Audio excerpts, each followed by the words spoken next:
you remember this? You see a burst of fire and a lightning. You hear a thunder and an earthquake. You tremble with fear and excitement. Together with 3 million Jews and millions of unborn souls of their descendants and the souls of all future generations of converts to Judaism. Yes, you and I were there, standing by the Mount Sinai. For 26 generations, the Creator has waited to give His precious Torah, the instruction manual for living, to mankind. And finally, there is a nation to accept it. You hear the sound of shofar. It becomes louder and louder until it's so loud you can't stand it anymore.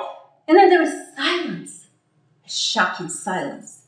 The whole universe is holding its breath and waiting to realize the spiritual goal of creation. And then you hear and you see. I am Almighty your God, who brought you out of the land of Egypt from the house of slavery. You shall have no other God. These first 2 commandments, all the Jews heard and saw. Yes, they actually saw the sound of it directly from the Creator. But the experience of the divine was so intense, they died and had to be brought back to life after hearing each commandment.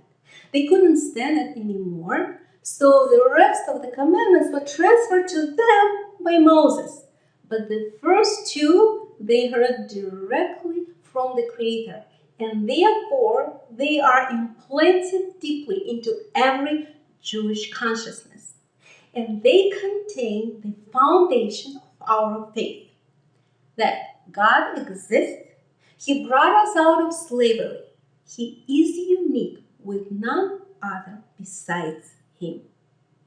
Now, let's fast forward to our times. When people think about other gods, they often imagine wooden or metal figures, idols that people worshipped in ancient times and not so much these days. But think again. What do many people believe in today?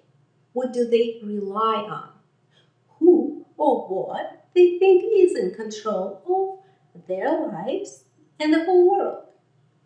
Money? Certain people? Certain privileges? Politics? Technology? Science? When a person believes that there is a force that controls the world besides its one and only Creator, it is a form of idolatry. And the year 2020 taught the whole world to give up those idols. They are useless. Who could have predicted how 2020 would turn out? None of the above.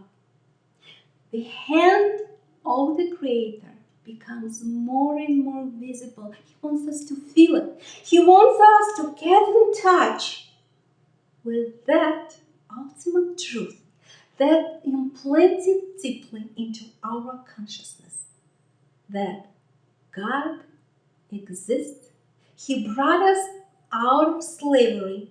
He is unique with none other besides Him. Shabbat Shalom.